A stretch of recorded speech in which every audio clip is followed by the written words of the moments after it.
Super ನಮ್ಮ ಲೋಕ ಚಾನಲ್ಗೆ ಎಲ್ಲರಿಗೂ ಸ್ವಾಗತ. ನಮ್ಮ ಚಾನಲನ್ನು ಸಬ್ಸ್ಕ್ರೈಬ್ ಮಾಡ್ಕೊಳ್ಳಿ. ಇವತ್ತಿನ ವಿಡಿಯೋದಲ್ಲಿ ನಿಮ್ಮ ಮನೆಯ ಪುಟ್ಟ ಗಂಡು ಮಗುವಿಗೆ ಇಡಬಹುದಾದಂಥ ಹನುಮಂತ ದೇವರ ಹೆಸರುಗಳು ಯಾವುವು ಹಾಗೂ ಅದರ ಅರ್ಥ ಏನು ಎಂಬುದನ್ನು ನಾನು ಈ ವಿಡಿಯೋದಲ್ಲಿ ತಿಳಿಸ್ಕೊಡ್ತೇನೆ. ಮೊದಲನೆಯದಾಗಿ ಧ್ಯಾನಾಂಜನೇಯ ಅಂದರೆ ಧ್ಯಾನ ಚಿತ್ತ ಎಂದರ್ಥ. ಎರಡನೆಯದಾಗಿ ಇರಾಜ್ ಅಂದರೆ ಗಾಳಿಯಿಂದ ಹುಟ್ಟಿದ.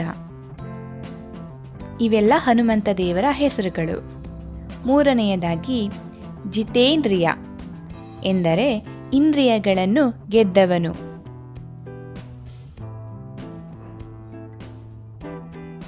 ನಾಲ್ಕನೆಯದು ಜ್ಞಾನಸಾಗರ ಅಂದರೆ ಸಾಗರದಷ್ಟು ಜ್ಞಾನವುಳ್ಳವನು ಎಂದರ್ಥ. 5 ಕಲಾನಾಭ ಅಂದರೆ ಸಮಯವನ್ನು ನಿಯಂತ್ರಿಸುವ ಮತ್ತು ಸಂಘಟಿಸುವವನು ಎಂದರ್ಥ. 6 ಹನುಮಾನ್ ಎಂದರೆ ದೈವಿಕ ಕೋತಿ, ದೇವರು ಎಂದರ್ಥ. 7 ಮಹಾವೀರ ಎಂದರೆ ಕೆಚ್ಚೆದೆಯ ಧೈರ್ಯಶಾಲಿ ಎಂದರ್ಥ. 8 ಮಹಾತೇಜಸ್ ಎಂದರೆ ಅಪಾರ ತೇಜಸ್ಸನ್ನು ಹೊಂದಿರುವವನು ಎಂದರ್ಥ. 9 ಬಜರಂಗಿ ದೇವರ ಸಲುವಾಗಿ ಹೋರಾಡುವ ಹೋರಾಟಗಾರ. 10ನೆಯದಾಗಿ ಚಿರಂಜೀವಿ ಎಂದರೆ ಅಮರ ಎಂದರ್ಥ.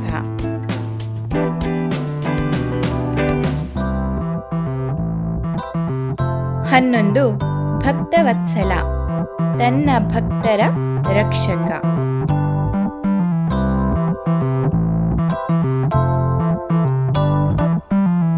12 ಅಮಿತ ವಿಕ್ರಮ ಎಂದರೆ ಮಿತಿ ಇಲ್ಲದ ಅಪಾರ ಎಂದರ್ಥ.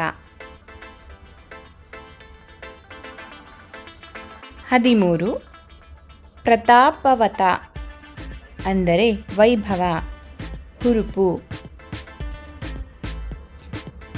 14 ಶೌರ್ಯ ಎಂದರೆ ನಿರ್ಭೀತ, ಪರಾಕ್ರಮಿ, ಧೈರ್ಯಶಾಲಿ ಎಂದರ್ಥ.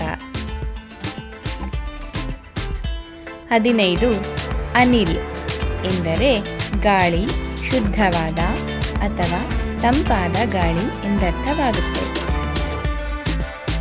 16 ರುದ್ರಾಂಶ ಎಂದರೆ ಶಿವನ ಒಂದು ಭಾಗ.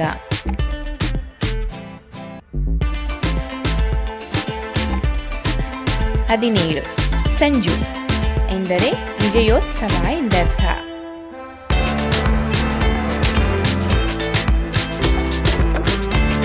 18 ವಾಯುನಂದನ ಎಂದರೆ ವಾಯುವಿನ ಮಗ ಅಥವಾ ಗಾಳಿ ದೇವರ ಮಗ.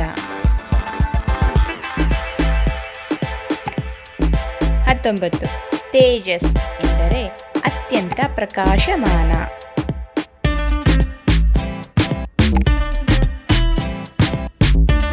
20 ವಿಶ್ವೇಶ ಎಂದರೆ ಪರಮಜೀವಿ ಎಂದರ್ಥ.